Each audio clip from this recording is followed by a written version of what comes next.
नमस्कार। आज हम कक्षा 12 अर्थशास्त्र का दूसरे भाग का तीसरा अध्याय देखेंगे, जिसमें हम बैंकिंग के बारे में समझेंगे। अब बैंकिंग तब तक हम समझ नहीं सकते जब तक हम मनी या पैसे की बात ना करें। तो पूंजी या पैसा क्या है उसको समझने की सबसे पहले हम कोशिश करते हैं। मान लीजिए आप ऐसे एक प्रायद्वीप पे हैं जहाँ पर सिर्फ आप हैं और आपके अलावा कोई नहीं है। तो अगर आपके पास कुछ भी पैसा है या कुछ भी है तो वो किसी कार्य का नहीं है, क्योंकि सिर्फ आप हैं और आप उस चीज़ को यूज़ नहीं कर सकते हैं। अब मान लीजिए कि वहाँ पर एक और व्यक्ति उस टापू पे आ जाता है जिस टापू पर आप हैं समुद्र में, और वो आपको कहता है कि मैं आपके लिए ये खाने की वस्तु लाया हूँ, इसके बदले आप मुझसे ये ले लीजिए। तो यहाँ पर क्या होगा, एक ट्रांजैक्शन का प्रोसेस शुरू हो गया या एक आदान प्रदान की प्रक्रिया शुरू हो गई। इस प्रक्रिया को हम प्रारंभिक रूप में बार्टर सिस्टम कहते थे। ये बार्टर सिस्टम जैसे जैसे जैसे इम्प्रूव हुआ, उसमें ये ज़रूरत हुई कि मान लीजिए कि उस व्यक्ति ने मुझे चावल दिए हैं और मैंने उसको फल दिए हैं, पर उसको फल की ज़रूरत नहीं है, उसको मान लीजिए कि सब्जी चाहिए। तो वो क्या करेगा, ये फल तो कुछ समय में ख़राब हो जाएंगे, तो उसको या तो इमीडिएट में अर्जेंट में उन फलों को बेच के एक सब्ज़ी लेनी पड़ेगी या फिर कुछ करना पड़ेगा। तो इस प्रक्रिया को सरल बनाने के लिए पैसे का इजाद हुआ और हम बोलते हैं मनी का इन्वेंशन हुआ। तो जो मनी या पैसा था वो एक तरीके का इंटरमीडिएट गुड्स बन गया, जो दो चीज़ों को बदल सकता है या दो चीज़ों के बीच में वो एक्सचेंज की सुविधा को बहुत तत्परता से या आसानी से आगे ले जा सकता है। अब यहाँ पर एक और बहुत महत्वपूर्ण चीज़ आती है जिसको हम बोलते हैं अपॉर्चुनिटी कॉस्ट। अपॉर्चुनिटी कॉस्ट का मतलब ये है कि मान लीजिए कि मेरे बैंक में मेरे पास 100 रुपये रखे हुए हैं, उन 100 रुपये पे मुझे कोई ब्याज नहीं मिल रहा है। अभी आने वाले 3 महीने के लिए मुझे पता है कि मुझे उस पैसे को कहीं लगाना नहीं है, वो मेरे लिए एक्स्ट्रा पैसा है जो बैंक में पड़ा हुआ है। पर अगर मैं उस पैसे की फिक्स डिपॉजिट करवा दूं तो मुझे कुछ ब्याज मिल सकता है। तो यहाँ पर मेरे लिए क्या हो गया, मेरे लिए एक अपॉर्चुनिटी कॉस्ट जनरेट हो गई कि मुझे पैसे को कैश की तरह बैंक में रखना है या उसका एक फिक्स डिपॉजिट करवाना है। तो ये जो चीज़ हम यहाँ पर समझते हैं ये होता है आपका अपॉर्चुनिटी कॉस्ट, जो कि मनी की स्टडी में बहुत इम्पॉर्टेंट है। तो यहाँ पर हमने कुछ चीज़ें प्रमुख सीखी। पहला तो वो एक्सचेंज को फैसिलिटेट करने में या सरल बनाने में कारगर है, वो एक तरीके का एक्सचेंज मीडियम है। अगर आप अकेले हैं तो उसका कोई उपयोग नहीं है, उसका उपयोग तभी हो सकता है जब सोसाइटी में वो ट्रांजैक्शन की तरह काम में आ सके। और चीज़ों को सरल बनाने के लिए हमने एक कन्वीनियंट यूनिट बना दी जो पूरे राष्ट्र में एक जैसी चलती है। ऐसा नहीं है आप एक शहर में गए वहाँ पर रुपया कुछ और है, आप दूसरे शहर में चले गए वहाँ रुपये की वैल्यू कुछ और है, तो आपके लिए एक बहुत कठिनाई खड़ी हो जाएगी और आप पूरे समय इसी चीज़ से, इसी समस्या से निकलते रहेंगे। हालांकि हम अंतर्राष्ट्रीय व्यापार में बोलते हैं कि जो वैल्यू है मनी की वो अलग अलग है, जो मनी की करेंसी है वो अलग अलग है, और ये एक इंडिविजुअल की वैल्यू का स्टोर है, क्योंकि वो अपनी सभी चीज़ों को इस तरीके से रखने की कोशिश करता है। वो उस पैसे के अगेंस्ट कितना खरीद पाता है उसको परचेजिंग पावर बोलते हैं। तो मनी की परचेजिंग पावर हम बोलते हैं कि समय के साथ बदलती रहती है। मान लीजिए कि मेरे दादा के ज़माने में 100 रुपये की महत्ता बहुत ज़्यादा होती थी, पर अगर आज ही हम 100 रुपये की महत्ता की बात करेंगे तो उसमें बदलाव है। तो उस समय में जो 100 रुपये की परचेजिंग पावर थी और आज के समय में जो 100 रुपये की परचेजिंग पावर है वो विभिन्न है। तो जो भी मनी की हम बात करते हैं वो या तो कैश की तरह हो सकती है या किसी असेट की तरह हो सकती है, सोने की तरह हो सकती है, प्रॉपर्टी की तरह हो सकती है, बॉन्ड्स की तरह हो सकती है। किसी भी फॉर्म में अगर मनी रखी जाए तो उसके द्वारा हम बोलते हैं कि ट्रांजैक्शन की प्रक्रिया को हम सुगम्य या सरल बनाने की कोशिश करते हैं, पहली चीज़। दूसरी चीज़, जैसे जैसे जैसे चीज़ें महंगी होती जाती हैं तो हम बोलते हैं प्राइस राइज हो गया, इन्फ्लेशन हो गया, चीज़ें महंगी हो गई, दालें महंगी हो गई, जो कि आप अक्सर सुनते हैं। तो उस समय में क्या है, जो मनी की वैल्यू है वो कम हो गई। तो वही चीज़ हम यहाँ समझ रहे हैं कि अगर दादा के समय पे 100 रुपये में आप एक घर खरीद सकते थे और आज 100 रुपये में आप सिर्फ सब्जी खरीद सकते हैं, तो ये वैल्यू की मनी समय के साथ बदलती जाती है। तो जैसे जैसे प्राइस राइज या इन्फ्लेशन होता है, मनी की वैल्यू धीरे धीरे कम या डिटोरिएट होती है। ये एक महत्वपूर्ण चीज़ हो गई। फिर हम बात करते हैं डिजिटल ट्रांजैक्शंस की। सरकार का हाल ही में ये फोकस रहा है विमुद्रीकरण के तहत कि हम एक कैशलेस सोसाइटी की तरफ जाएं जो कि भ्रष्टाचार मुक्त हो। तो इसको कैशलेस बनाने के लिए जनधन योजना, e wallet, national financial switch, ऐसे कई सारे स्कीम्स लाए गए हैं। अब हम बोलते हैं कि पैसे का डिमांड क्यों है। तो सबसे पहले तो हम ये समझते हैं कि जो भी व्यक्ति कुछ कर रहा है वो अपनी खुशी के लिए कर रहा है और वो उस खुशी से कुछ पैसा डिराइव करता है। अगर ज़्यादा ट्रांजैक्शंस किए जाते हैं तो जो डेरिवेशन होता है वो ज़्यादा होगा निश्चित तौर पे। तो जितने भी ट्रांजैक्शंस हैं वो इनकम के डायरेक्टली डिपेंडेंट हैं। अगर इनकम ज़्यादा है तो बड़े ट्रांजैक्शंस होंगे, अगर इनकम कम है तो ट्रांजैक्शंस छोटे होंगे। जैसे जैसे जैसे हम बोलते हैं इंटरेस्ट रेट बढ़ती है, व्यक्ति पैसे को रखने में कम इंटरेस्टेड रहता है। तो वो सोचता है या तो वो इंटरेस्ट रेट बढ़ गई है तो वो कैश नहीं रखेगा, वो उसको फिक्स डिपॉजिट की तरह इन्वेस्ट करने की कोशिश करेगा या किसी और बॉन्ड में या किसी और चीज़ में लगाने की कोशिश करेगा। तो ये पूरा एक आर्थिक चक्र है जो निरंतर और सतत चलता रहता है। अब हम बात करते हैं पैसा आता कहाँ से है। तो सबसे पहले तो आपका भारत में रिजर्व बैंक ऑफ इंडिया है और दूसरे विश्व के सभी देशों में एक सेंट्रल बैंक होता है जो कि करेंसी को इशू करने का कार्य करता है। कितनी करेंसी मार्केट में आनी चाहिए, बैंक को क्या रेट होनी चाहिए, ओपन मार्केट ऑपरेशंस क्या होने चाहिए, रिजर्व रेशो क्या होना चाहिए, इन सभी टर्म्स के बारे में हम आगे चर्चा करेंगे, तो आप घबराइए मत। और इन सभी के थ्रू हम एक क्रेडिट क्रिएशन की बात करते हैं कि हाई पावर्ड मनी या रिजर्व मनी के सूत्र बनाए जाएं और जैसे जैसे ये सूत्र बनाए जाएंगे ये चीज़ें और सरल और सुगम्य होती जाएंगी। तो हम ये मानते हैं कि सारे ही व्यक्ति, मान लीजिए एक बैंक है, ठीक है, उस बैंक में 10 लोगों ने अपने खाते खुलवाए, 10 लोगों ने 100 रुपया जमा करवाया। अब उसमें से हम ऐसा मान के चलते हैं, it is just an assumption. तो बैंकिंग की जब भी हम बात करते हैं तो हम अजम्पशंस लेते हैं। तो अजम्पशन हमने ये लिया है कि उन 10 लोगों ने जो 100 रुपये जमा कराए हैं और बैंक के पास 1000 रुपये हो गए।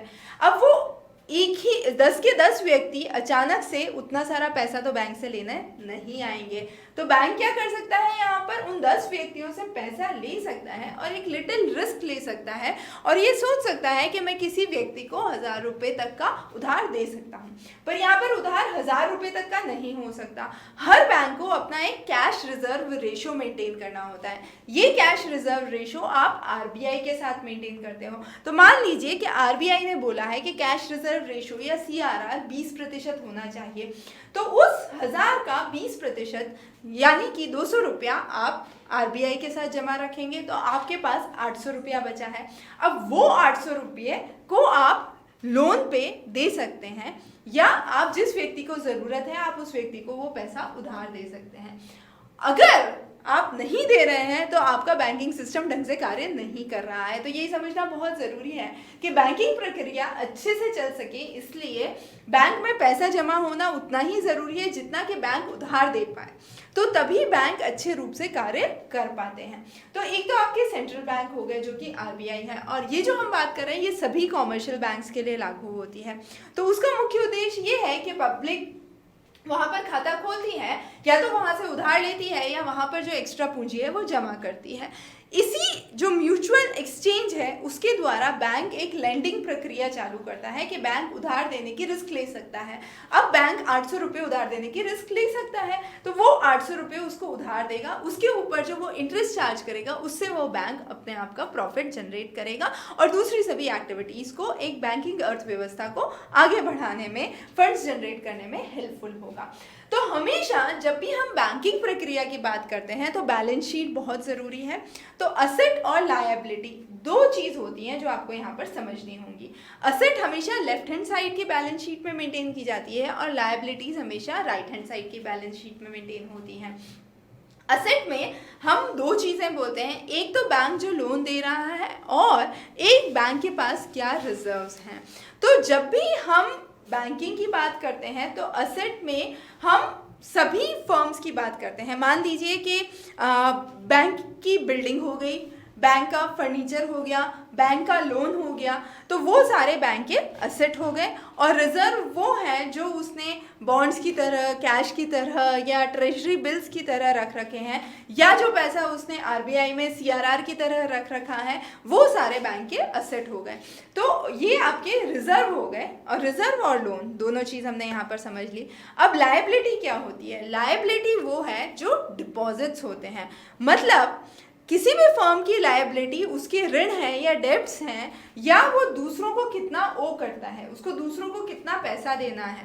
तो लायबिलिटी बैंक की क्या है? उसके पास जितने भी डिपॉजिटर्स का पैसा है वो बैंक की लायबिलिटी बनती है। तो कभी भी हम नेट वर्थ अगर कैलकुलेट करें बैलेंस शीट में, तो वो असेट माइनस लायबिलिटी होगी। कितने असेट हैं और कितने लायबिलिटी हैं, उनका डिफरेंस अगर हम लेते हैं तो उसको हम नेट वर्थ कहते हैं। तो इसी के लिए हम एक इमेजिनरी बैलेंस शीट, जो हमने बोला कि 10 लोगों ने 100 रुपये जमा कराए, तो वो हमने एक बैलेंस शीट तैयार करने की कोशिश की कि किस तरीके से बैंक के पास 1000 रुपये आए, उसमें से 200 रुपये उसने सीआरआर की तरह आरबीआई में जमा किए, बचे हुए 800 रुपये के अगेंस्ट उसने किसी एक व्यक्ति को लोन दिया। और ऐसा माना जाता है कि सारे के सारे व्यक्ति एक साथ लोन लेने नहीं आएंगे, तभी बैंक इस प्रक्रिया को आगे बढ़ा सकता है। तो ये इंटरमीडिएट अजम्पशन जो है, ये आप अर्थव्यवस्था की क्लासेस समझने में अक्सर चूक जाते हैं, जो कि एक बहुत ही महत्वपूर्ण कॉन्सेप्ट है। ठीक है, इसके बाद हम अलग अलग level of money, broad money, narrow money की बात करते हैं, जो हम आगे करेंगे। सबसे पहले हम समझते हैं M1 क्या है। M1 हम बोलते हैं जितनी भी करेंसी आपके सर्कुलेशन में है और जो भी आपके डिपॉजिट्स हैं, वो आपका M1 कहलाता है। अब CRR, SLR और मनी मल्टीप्लायर, 3 चीजें हम यहाँ पर समझते हैं। कैश रिजर्व रेशो, तो जैसा कि हमने बात की कि कितना प्रतिशत आप सेंट्रल बैंक के पास या आरबीआई के पास रखने की कोशिश करते हैं, वो आपका CRR या कैश रिजर्व रेशो है। तो यहाँ पर हमने कैश रिजर्व रेशो आसानी से समझा। कैश रिजर्व रेशो का प्रोपोर्शन हटा के जो अमाउंट बनता है या बचता है, वो आप लोन की तरह आगे बढ़ा सकते हैं। इसी तरीके से एक SLR होता है, जिसको स्टेटरी लिक्विडिटी रेशो कहते हैं। उसका अभिप्राय ये है कि बैंक किसी न किसी फॉर्म में अपने पास लिक्विड पैसा रखता है शॉर्ट टर्म के लिए, ताकि अगर कोई भी उधार लेने आए तो वो देने में सक्षम हो। तो SLR मेंटेन करना यहाँ पर बहुत ज़रूरी है। इसी तरीके से हम मनी मल्टीप्लायर्स की बात करते हैं। मनी मल्टीप्लायर्स का मतलब ये है कि अगर 20% का CRR आपने चार्ज किया है, तो 5 गुना आप डिपॉजिट क्रिएट कर सकते हैं। तो जो डिपॉजिट क्रिएट हुआ है 100 रुपये के अगेंस्ट, वो आपका कितना हो गया? 500 रुपया। इसका मतलब ये हुआ कि वो मनी कितनी बार सर्कुलेशन में मार्केट में आई। आप इसको सिंपल से याद रखने का तरीका यहाँ पर ये समझ सकते हैं।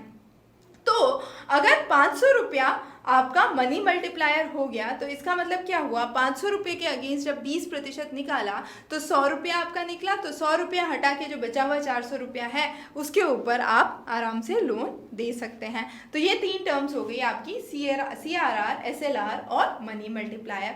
अब जैसा कि हमने बोला, आरबीआई लगातार सभी बैंकों को लोन देता है, तो आप सभी बैंकों को कर्ज देता है। तो आप ये मान लीजिए कि एक सेंट्रल बैंक है जिसको हमने आरबीआई बोला, और बहुत सारे कॉमर्शियल बैंक्स यहाँ पर हैं। तो ये सेंट्रल बैंक जो आरबीआई है, ये हर कॉमर्शियल बैंक को लेंड कर रहा है, इसलिए इस आरबीआई को लेंडर ऑफ लास्ट रिसोर्ट कहा जाता है। मतलब अगर आपके बैंक में कुछ भी प्रॉब्लम हो गई तो आप कहाँ पहुँच सकते हैं? आप सीधे आरबीआई के पास पहुँच सकते हैं। और जितनी भी मनी सप्लाई मार्केट में हो रही है, उसको कंट्रोल करने की जिम्मेदारी इस आरबीआई की है। तो इसको मेंटेन करने के लिए 2 तरीके की तकनीक काम में ली जाती है। एक होती है क्वांटिटेटिव टूल्स और एक होते हैं क्वालिटेटिव टूल्स। क्वांटिटेटिव टूल्स हमने ऑलरेडी बात की, CRR, बैंक अपनी क्या रेट मेंटेन करता है, ओपन मार्केट ऑपरेशंस क्या हैं, वो सारे आपके क्वांटिटेटिव टूल्स हो गए। दूसरी तरफ आपके क्वालिटेटिव टूल्स होते हैं, जिसमें आप बैंक को बनाने की कोशिश करते हैं, आप परसुएट करने की कोशिश करते हैं, और आप अपनी मार्जिन रिक्वायरमेंट्स जो हैं उनको चेंज करने की कोशिश करते हैं। मान लीजिए कि अभी CRR 20% थी, अब आरबीआई की मर्जी हुई, आरबीआई ने CRR बढ़ा के 25% कर दी। तो क्या हो गया? जो 100 रुपये का आप डिपॉजिट कर रहे थे, उसके खिलाफ जो आपको सपोर्ट मिल रहा था वो 400 रुपये था, पर अब वो बदल के सिर्फ 300 रुपये बचा। क्यों? क्योंकि 25% हो गया। तो मनी मल्टीप्लायर कितना हो गया? 4 टाइम्स। पहले कितना था 5 टाइम्स। तो यहाँ पर आप एक सीधा डिफरेंस देख सकते हैं, 5 टाइम्स से आप 500 रुपये के अगेंस्ट पे डिफरेंस देख रहे थे। अब क्योंकि मनी मल्टीप्लाई 25% CRR हो गई तो मनी मल्टीप्लायर आपका 4 गुना हो गया। 4 गुना मनी मल्टीप्लायर होते से ही आपका जो अमाउंट है वो 400 रुपया बन गया। तो ये एक डिफरेंस जो क्रिएट हो जाता है उससे आप कितना प्रतिशत लोन दे सकते हैं वो वेरी करेगा। तो जैसे ही CRR बढ़ गया, बैंक जो लोन पब्लिक को दे सकता है उसका प्रोपोर्शन घट जाएगा। तो ये एक इंपॉर्टेंट एस्पेक्ट यहाँ पर समझते हैं। अगली महत्वपूर्ण चीज जो है वो है ओपन मार्केट ऑपरेशंस। अब ओपन मार्केट ऑपरेशंस क्या होते हैं? जितने भी गवर्नमेंट के बॉन्ड्स इशू किए गए हैं उनको या तो आप खरीदना चाहें या बेचना चाहें ओपन मार्केट में, तो उसको हम ओपन मार्केट ऑपरेशंस कहते हैं। ये ओपन मार्केट ऑपरेशंस की जितनी भी सेल और परचेज की जाती है ये सेंट्रल बैंक के द्वारा गवर्न होती है और गवर्नमेंट के बिहाफ पर ये की जाती है। तो RBI जब भी ओपन मार्केट ऑपरेशन करता है तो वो इसके अगेंस्ट एक चेक देता है। ये चेक वो टोटल अमाउंट होता है जो रिजर्व्स को बढ़ाने में मदद करता है और मनी सप्लाई को बढ़ाने में मदद करता है। अब जब हम बात करते हैं ओपन मार्केट ऑपरेशंस की तो वो दो तरीके के होते हैं, आउटराइट और रिपो, और इसी में हम एक और टर्म बात करेंगे रिवर्स रिपो। तो इसको एक एक करके समझते हैं। आउटराइट ओपन मार्केट ऑपरेशंस वो होते हैं जब RBI खरीदता है और ये नहीं बोलता है कि वो उसको कब सेल करेगा, या RBI उसको बेच देता है और ये नहीं बताता है कि वो वापस कब खरीदेगा। तो वो आगे की कोई इंफॉर्मेशन नहीं दे रहा है, तो वो हो गया आउटराइट ओपन मार्केट ऑपरेशंस। दूसरा होता है रिपो या रीपर्चेज। रीपर्चेज में हम बोलते हैं कि हमने उसको, बैंक ने उसको खरीद और बेच तो लिया है पर उसके रीसेल की एक स्पेसिफिक या निश्चित डेट नहीं दी गई है। तो RBI रिपो के अगेंस्ट जो मिलता है वो होता है रिपो रेट। इसी तरीके से आपका रिवर्स रिपो होता है। रिवर्स रिपो का मतलब होता है RBI अपनी सिक्योरिटीज को बेच देता है ये बता के कि वो उसकी किस डिटेल पे रीपर्चेस करेगा। तो इसकी जो रेट होती है उसको हम रिवर्स रिपो रेट कहते हैं। और फिर बैंक रेट होती है। बैंक रेट का मतलब वो होता है वो रेट जिस पे RBI किसी बैंक को लोन देता है। तो ये चार टर्म्स आपके यहाँ पर क्लियर हो गए। जैसा कि हमने बोला ओपन मार्केट ऑपरेशंस बहुत इंपॉर्टेंट है। आउटराइट हो सकते हैं या रिपो हो सकते हैं। आउटराइट में आपको कोई भी डेट पता नहीं होती है और रिपो में आप एक स्पेसिफिकेशन बताते हैं कि इस डेट पे रीसेल किया जाएगा, और रिवर्स रिपो में आप ये बताते हैं कि इस डेट पे रीपर्चेज किया जाएगा। तो रिपो में आप बेचने की डेट बताते हैं, रिवर्स रिपो में आप खरीदने की डेट बताते हैं। जैसे जैसे आपकी बैंक रेट बढ़ती है हम मानते हैं कि कॉमर्शियल बैंक ज़्यादा लोन उठा सकते हैं और वो धीरे धीरे ज़्यादा एक्सपेंसिव हो सकते हैं। तो इसकी वजह से क्या होगा, जितने भी रिजर्व्स हैं जो आपके कॉमर्शियल बैंक्स के पास हैं वो धीरे धीरे कम होने लगेंगे और मनी सप्लाई घटने लगेगी, और फाइनली जो बैंक रेट गिरती है हम ये कह सकते हैं उससे आपकी मनी सप्लाई का सर्कुलेशन बढ़ेगा। तो ये एक बहुत ही इंपॉर्टेंट विशेष साइकिल है जो हम यहाँ पे समझने की कोशिश करते हैं। फिर हम बात करते हैं demand for money. Demand for money को हम दो तरीके से देख सकते हैं, एक होता है ट्रांजैक्शन मोटिव, दूसरा होता है स्पेक्यूलेटिव मोटिव। तो ट्रांजैक्शन डिमांड का बहुत ही सिंपल अभिप्राय है कि टोटल वैल्यू जितनी ट्रांजैक्ट हुई उसको एक पॉजिटिव फ्रैक्शन से समझने की अगर हम कोशिश करें तो वो आपका ट्रांजैक्शन मोटिव कहलाता है, और दूसरा होता है आपका स्पेक्यूलेटिव मोटिव। तो मान लीजिए महीने की शुरुआत में आपके पास 100 रुपये थे और महीने के अंत में आपके पास 0 रुपया है। तो इसका मतलब क्या हुआ, आपके पास एवरेज इस महीने में कितना रहा, 50 रुपया। ये बिल्कुल सिंपल से निकल गया। तो ये तो हो गया आपका एवरेज। अब एक मान लीजिए कि दो एंटिटीज को हम ले आते हैं, एक फर्म है और एक वर्कर है। फर्म के पास शुरुआत में 0 है, वर्कर क्योंकि उसने वर्कर को सारा सैलरी दे दिया है और वर्कर के पास 100 रुपया है।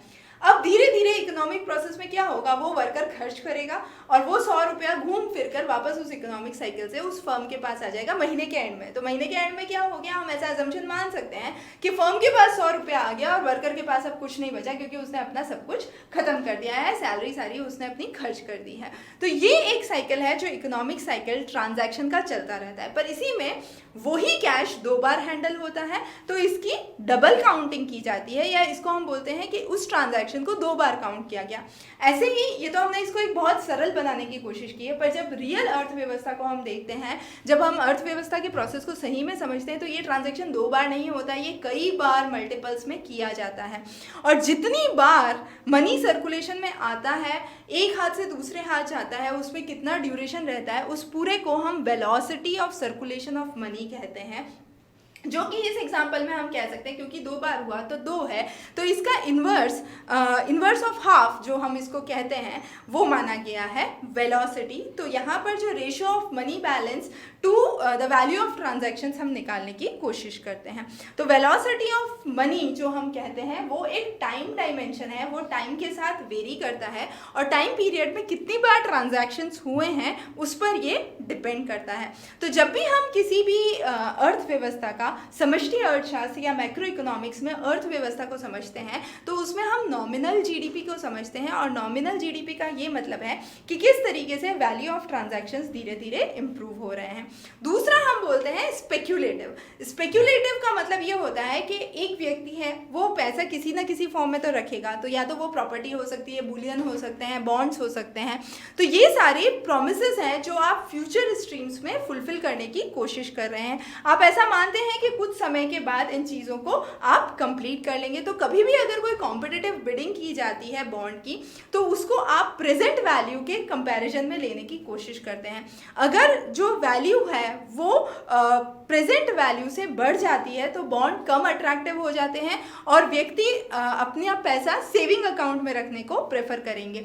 तो ये एक चीज़ यहाँ पर समझने की है कि बॉन्ड में कब एक्सेस सप्लाई होगी और कब एक डाउनवर्ड प्रेशर क्रिएट होगा, जिसके कारण कॉम्पिटिटिव बिडिंग या कॉम्पिटिटिव असेसमेंट क्रिएट होगा, जो कॉम्पिटिटिव एनवायरनमेंट है वो क्रिएट होगा। तो ये एक पूरा स्पेक्युलेटिव मनी का साइकिल है। स्पेक्युलेटिव मनी बैलेंस आपके बॉन्ड्स को समझने के लिए, क्या फ्यूचर रेट्स रहेंगी, फ्यूचर डिमांड क्या रहेगी, उसको समझने के लिए ज़रूरी है। तो जब भी हम अर्थव्यवस्था में टोटल डिमांड की बात करते हैं तो वो ट्रांजैक्शन मोटिव और स्पेक्युलेटिव मोटिव का एक मिलाजुला स्वरूप है। जो इसमें एक और बहुत चीज़ इंपॉर्टेंट है, जो ट्रांजैक्शन मोटिव है और जो स्पेक्युलेटिव मोटिव है उसमें एक बहुत मेजर अंतर है। जो स्पेक्युलेटिव मोटिव है वो इन्वर्सली रिलेटेड है आपके रेट ऑफ इंटरेस्ट की जो मार्केट में प्रेवलेंट है, जबकि जो ट्रांजैक्शनल मोटिव है वो डायरेक्टली प्रोपोर्शनल है किसके, रियल जीडीपी के। तो ये एक बहुत महत्वपूर्ण कॉन्सेप्ट है। तो स्पेक्युलेटिव में हम बोलते हैं कि स्पेक्युलेटिव मोटिव हमेशा मार्केट रेट के इन्वर्स में चलता है। अगर मार्केट रेट बढ़ेगी तो स्पेक्युलेटिव मोटिव्स कम होंगे, अगर मार्केट रेट कम होगी तो स्पेक्युलेटिव मोटिव्स बढ़ेंगे। तो कभी भी हम मनी सप्लाई की बात करते हैं तो उसमें जितने भी करेंसी हैं वो प्लस जो कॉइन्स सर्कुलेट हुए हैं, तो नोट्स और कॉइन्स हम टुगेदर बोलते हैं वो, और ये सब जो करेंसी है वो आपकी आरबीआई द्वारा इशू की जाती है। जो कॉइन्स हैं और 1 रुपये का नोट है वो आपका गवर्नमेंट ऑफ इंडिया द्वारा इशू किया जाता है। जितने भी डिपॉजिट्स होते हैं वो डिमांड डिपॉजिट्स होते हैं, उसमें मुख्यतः आपके फिक्स डिपॉजिट्स आते हैं, फिक्स पीरियड टू मेच्योरिटी का उसमें हम स्टेटमेंट देते हैं, और फिर हम बोलते हैं कि वहाँ पर टाइम डिपॉजिट्स हो सकते हैं। तो ये अलग अलग प्रक्रिया है जिसके द्वारा आप मनी सप्लाई को मेंटेन कर सकते हैं। जो भी करेंसी सर्कुलेशन में है उसका मुख्य उद्देश्य ये है कि वो ज़्यादा से ज़्यादा गारंटी प्रोवाइड कर सके इशू के अगेंस्ट, और उसी के लिए हम बोलते हैं कि जितने भी डिमांड डिपॉजिट्स की हम बात करते हैं वो लीगल टेंडर नहीं है। करेंसी नोट्स और जो कॉइन्स हैं उनको हम फिएट मनी कहते हैं, मतलब उनकी इंट्रिंसिक वैल्यू कुछ भी नहीं है। अगर आप उसको किसी मार्केट में बेचने जाएं तो उसके अगेंस्ट आपको कुछ भी नहीं मिलेगा, पर अगर आप गोल्ड को बेचने जाएं, सिल्वर को बेचने जाएं तो उसके अगेंस्ट आपको कुछ वैल्यू मिलेगी। तो जो भी करेंसी नोट्स होते हैं उनकी अपने आप में कोई वैल्यू नहीं है, कोई इंटीग्रेट वैल्यू नहीं है, और इसीलिए उनको फिएट मनी कहा जाता है। और ये आप बहुत अच्छे से समझ सकते हैं डीमोनेटाइजेशन या विमुद्रीकरण के एग्जांपल्स हैं। जिस दिन डीमोनेटाइजेशन या विमुद्रीकरण हुआ उस दिन 500 और 1000 के नोट की क्या वैल्यू रह गई, आप ये समझ सकते हैं। पर ऐसा ही अगर गोल्ड कॉइन्स के साथ हुआ होता तो ऐसा नहीं होता। तो हम किस चीज़ को लीगल टेंडर की तरह एक्सेप्ट करते हैं ये बहुत ही इंपॉर्टेंट है ट्रांजैक्शंस में समझने के लिए। जब भी हम ट्रांजैक्शंस की बात करते हैं तो उसमें एक और बहुत महत्वपूर्ण चीज़ होती है ब्रॉड मनी और नैरो मनी। हम बोलते हैं M1 और M2 मनीज जो हैं ये हम बोलते हैं कि ये नैरो मनी है जो सर्कुलेशन में है, जबकि M3 और M4 जो हैं वो ब्रॉड मनी है जो सर्कुलेशन में है। मनी सप्लाई या मनी डिमांड हमेशा स्टॉक से वेरी करता है, तो आपके पास कितना स्टॉक है और कितना पैसा सर्कुलेशन में है उससे ये गवर्न होगा। M1 हमने ऑलरेडी बात की कि जो करेंसी है, जो नोट्स हैं, कॉइन्स हैं पब्लिक में, प्लस जो डिमांड डिपॉजिट्स हैं बैंक के पास, वो होती है आपकी M1 money. M1 money narrow money होती है। M2 में M1 मनी के साथ साथ सभी सेविंग डिपॉजिट्स जो कि पोस्ट ऑफिस के डिपॉजिट्स के साथ जुड़े हुए हैं वो भी इसका हिस्सा होते हैं। जब M3 और M4 की बात करते हैं तो हम इसमें M3 में टाइम डिपॉजिट्स को अकाउंट में लेते हैं और M4 में हम सभी डिपॉजिट्स को अकाउंट में लेते हैं एक्सेप्ट NSC जिनको हम नेशनल सेविंग सर्टिफिकेट्स कहते हैं। अगर लिक्विडिटी की टर्म्स में देखा जाए तो M4 जो है वो सबसे कम लिक्विड है क्योंकि आप सबसे ज़्यादा इन्वेस्टमेंट पर्पस यहाँ पर देख रहे हो, और M1 जो है वो सबसे ज़्यादा लिक्विड मनी है जो सर्कुलेशन में है, और ये सब मनी आपस में मिलाकर इसको एग्रीगेट मॉनेटरी रिसोर्सेज कहा जाता है। और आखिर में डीमोनेटाइजेशन, जो कि हम ऑलरेडी विमुद्रीकरण की बात कर चुके हैं, उसका मुख्य उद्देश्य भ्रष्टाचार को रोकना था, ब्लैक मनी को रोकना था और धीरे धीरे एक कैशलेस सोसाइटी की तरफ शिफ्ट होने का हमारा ऑब्जेक्टिव है, जिसमें 500 और 1000 के नोट्स को लीगल टेंडर नहीं माना गया था। तो किस तरीके से एक्सचेंज कंप्लायंस इंपॉर्टेंट है ये हमने इस चैप्टर में समझा। हमने एक समष्टि अर्थशास्त्र का एक बहुत ही फंडामेंटल अध्याय देखा जिसमें हमने बैंकिंग के बारे में समझा, SLR CRR क्या है, किस तरीके से कार्यरत हैं और बैंकिंग इंफ्रास्ट्रक्चर किस तरीके से कार्य करता है। आगे आप अध्यायों के लिए जुड़े रहिए, हम बहुत सारे अध्याय आपके लिए लेके आएंगे। बहुत बहुत धन्यवाद।